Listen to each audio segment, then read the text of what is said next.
Aujourd'hui, nous sommes ici, et dans 7 semaines, nous atteindrons la station solstice qui marque le début de l'été, le 21 juin.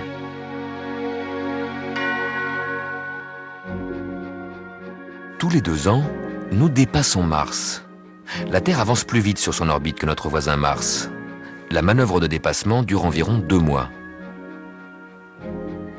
Dans les semaines qui suivent, c'est la lointaine planète Neptune que nous allons dépasser. La planète Neptune change de direction et commence à rétrograder par rapport aux étoiles. Cette planète, 30 fois plus loin du Soleil que nous, n'est visible qu'avec des télescopes. Mais c'est une des grandes planètes de notre système solaire. Et surtout, la boucle qu'elle décrit est comme une image lointaine de notre propre mouvement autour du Soleil. D'avril à octobre, la Terre parcourt ce trajet à 107 000 km/h. Neptune est 5 fois plus lente. Et devant l'arrière-fond des étoiles, Neptune semble revenir en arrière.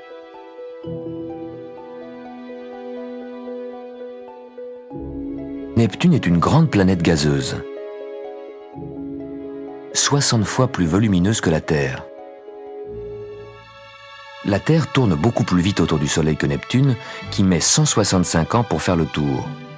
Pendant toute notre vie, Neptune n'aura donc parcouru que la moitié de son orbite. En 1 an, pendant que la Terre fait un tour complet, Neptune n'aura avancé sur son orbite que d'environ 2 degrés. On va la retrouver presque au même endroit dans le ciel qu'aujourd'hui. Les planètes extérieures, au-delà de Mars, circulent toutes très lentement. Uranus met 84 ans pour contourner le Soleil. Saturne, 30 ans. Jupiter, 12 ans. Chaque mois, la Lune nous aide à trouver Jupiter dans le ciel, car chaque mois elle passe en alignement avec Jupiter. Lors de ces conjonctions Lune-Jupiter, nous pouvons voir Jupiter, une planète très brillante à côté de la Lune. Jupiter est la plus grande planète du système solaire. Elle est entourée de 16 satellites. Prenez des jumelles, vous pouvez en voir 4. Ils tournent tellement vite qu'ils changent de place toutes les nuits. Jupiter se trouve parfois derrière le Soleil, invisible. Cette grande planète met 12 ans pour faire le tour du Soleil. Ça veut dire qu'en 1 an, pendant que la Terre fait un tour complet, Jupiter ne parcourt que le 12e de son orbite. Quand Jupiter se décale du Soleil, c'est la Terre qui se déplace. C'est le mouvement de la Terre qui dégage Jupiter de derrière le Soleil. La Lune, qui tourne autour de la Terre en 1 mois, va se trouver alignée avec la planète Jupiter. Lune et Jupiter seront dans la même direction, mais très très éloignés l'un de l'autre. La Lune plus proche de nous et Jupiter 2000 fois plus loin. Pendant la conjonction, Lune et Jupiter apparaissent côte à côte. Grâce à la Lune, vous trouverez Jupiter dans le ciel. Parfois Jupiter est visible tôt le matin. Pour les lève-tard, patience. Quelques mois plus tard, vous pourrez voir Jupiter le soir. Jupiter, comme Saturne, était connu dès l'Antiquité. Sans télescope, les astronomes exploraient déjà le système solaire. Uranus, Neptune et Pluton, les autres planètes extérieures, n'ont été découvertes que bien plus tard. Parce qu'elles bougent très lentement sur leur orbite, on a du mal à les distinguer des étoiles.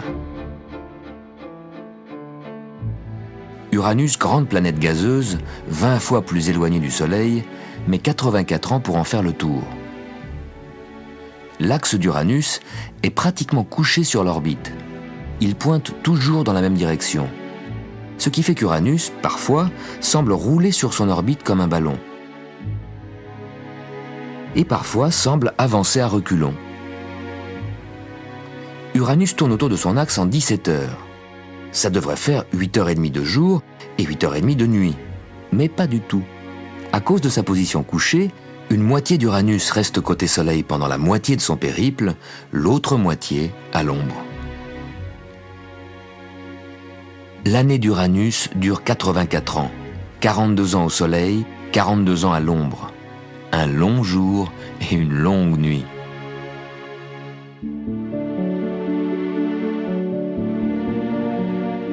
Mais la plus lointaine de ces planètes extérieures, c'est Pluton. C'est la plus petite planète, plus petite que notre Lune. Pluton est accompagné d'un satellite de la moitié de sa taille, Charon. Ces deux astres, très proches l'un de l'autre, forment une planète double. Pluton est vraiment un cas à part. Il circule sur une orbite plus inclinée que les autres planètes. Mais surtout, l'orbite de Pluton est tellement excentrique qu'elle coupe l'orbite de Neptune. En 1978, Pluton a croisé l'orbite de Neptune et actuellement il circule à l'intérieur. Vous le voyez à droite de l'écran. Jusqu'à la fin du siècle, Pluton est plus près du Soleil que Neptune. En 2000, Pluton croisera à nouveau l'orbite de Neptune et redeviendra la planète la plus lointaine. Est-ce qu'un jour, Pluton et Neptune, à force de se faire des queues de poisson, vont entrer en collision ? Non, bien que leurs orbites se croisent, elles ne s'approchent jamais. Leurs périples sont merveilleusement synchronisés. C'est en observant Neptune passer devant des étoiles qu'on a découvert ses anneaux. Juste avant le passage de Neptune, voici l'étoile. Elle s'éteint 2 fois, puis après le passage, dans le même laps de temps, l'étoile de nouveau s'éteint 2 fois. Sans doute des anneaux. Et quelques années plus tard, la sonde Voyager 2 passe près de Neptune, la photographie, c'est la confirmation, les anneaux sont bien là. C'est également grâce à une sonde qu'on a découvert les anneaux très minces de Jupiter, si minces que personne sur Terre ne pouvait les voir. Quand Galilée a vu Saturne, il pensait qu'il avait 2 satellites. Aujourd'hui, les anneaux de Saturne sont à notre portée.